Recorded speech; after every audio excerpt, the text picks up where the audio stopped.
Their Property. For Mercenaries, Book 3. Written by K.A. Merikan. Narrated by Nathan Kelly. Chapter 1. Clover. Clover pushed through sweaty bodies, men yelling around a cage he couldn't see. He wouldn't be noticed, not with his dishwater blonde hair, gray hoodie, or his unimpressive size.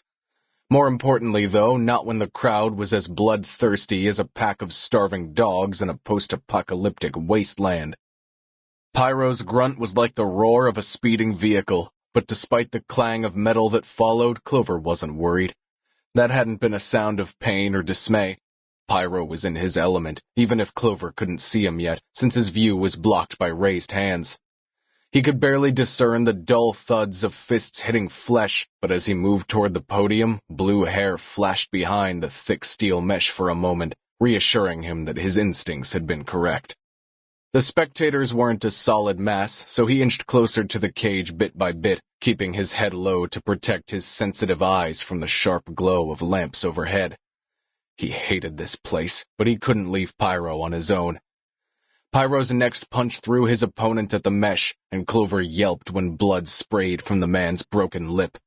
The crowd were like sharks and went wild at the display of violence. Stay down, Clover whispered to Pyro's opponent, but it was something he only did out of frustration, because the man whose eye was so swollen Clover couldn't see it wouldn't have heard him anyway. For endless seconds, the entire room held its breath, as if it wasn't a collection of individuals, but a hive. The man did not get up. In the bright light, Pyro's hair was a frizzy crown. He stood over his opponent, his blood-stained chest rising and falling, eyes hard, ready to catch any movement coming his way. But it didn't until the organizer, arbiter, or whoever that was, entered the cage and grabbed Pyro's arm, raising it in triumph. The crowd erupted in shouting, some of it so aggressive Clover feared for the safety of the loser. Almost everyone had placed bets on one of the fighters, and if some of those people felt vengeful, things might turn ugly. Clover was here for one reason, and he dashed through an opening between bodies in an attempt to reach the platform. He got pushed back several times by people wanting to pat Pyro's sweaty shoulder or high-five him, but he was getting closer. "Pyro!" he yelled, reaching out in frustration. The last thing Clover needed was Pyro disappearing for drinks with strangers. But in the flood of noise which had just been joined by loud rock music, Pyro remained deaf to his shouting. His face shiny with sweat and blood, he was still in the post-fight rush Clover had seen too many times to count.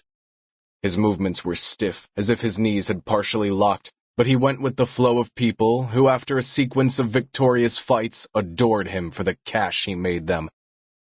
After 4 months of futile searching for Boar, Pyro had to unleash his aggression somewhere, and the fights were his poison of choice.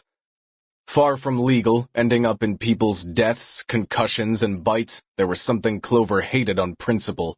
But what really worried him was the risk Pyro put himself through for no other reason than to release violence on a world that had betrayed him. So all Clover could do was be there for him and pick up the pieces if necessary. Someone handed Pyro a small bottle of vodka, which he took several gulps from as if it were Dr. Pepper, and then sprayed the rest onto the crowd, drinking up their adoration. Clover was certain his attempt to attract attention had been futile. But then Pyro's dark eyes settled on him, and he dropped the bottle, leaning over to the railing to reach him. The moment the other spectators realized what was going on, someone pushed Clover forward, straight to Pyro's waiting arms.